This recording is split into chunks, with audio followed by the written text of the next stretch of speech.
Ako at ang aking kapatid na si Taylor ang may dugong Irish mula sa aming ama.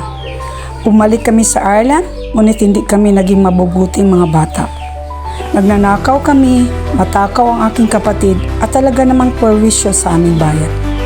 Ngunit isang araw, nagkamali kami ng pinag-nakawan at bigla na lang ang buong bayan ay nasa aming likuran. Galit na galit. Dali-dali kaming nagsiksik ng kaunting prutas, gulay at karne sa isang maliit na sako. Balak namin magtago sa ibang lugar. Tanga na kung tanga pero habang buhay kong pagsisisihan ang pagdadala ng karne. Nang makarating kami sa isang luma at inabandonadong balsa, palihim kaming sumakay. Sa kabutihang palad, nakatawid kami sa maliit na dagat na naghiwalay sa aming bayan at sa mas malawak na bahagi ng Ireland.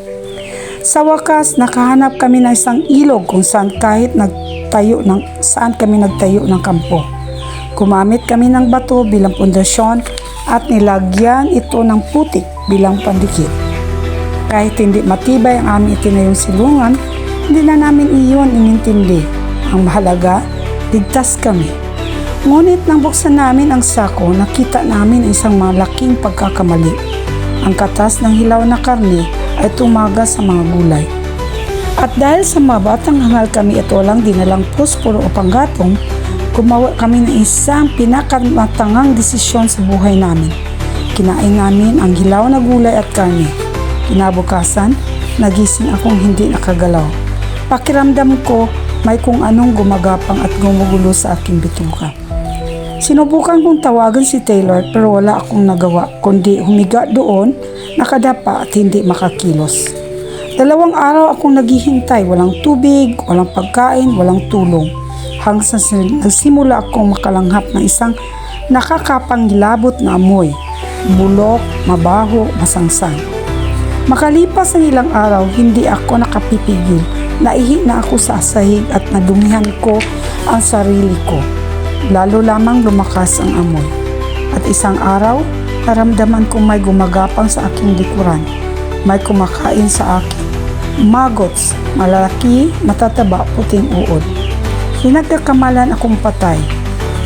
Hindi ko alam kung paano ako nabuhay ng ganon katagal nang walang tubig pero nabuhay ako. Samantalang si Taylor ay hindi na muling nakita. Nang matagpuan nila ako, ang natira na lamang sa amin ay isang bulok ng tumpok ng hilaw na karne. Sinabi nilang swerte ako dahil hindi nila matagpuan ang bangkay ng kapatid ko. May butas sa dingding ng aming kampo kaya iniisip nilang baka sumandal siya rito at nahulog sa ilog at inanod. Hindi na siya kailanman nahanap, samantalang natagpuan nila ako na halos wala ng likod at binti. Kinain ang mga uod, duguan at naghihingalo. Nakaligtas ako pero halos wala nang natira sa akin. Sa paglipas ng panahon, lumipat ako sa ibang lugar, nakahanap ng mabuting asawa at nagkaroon ng 2 anak.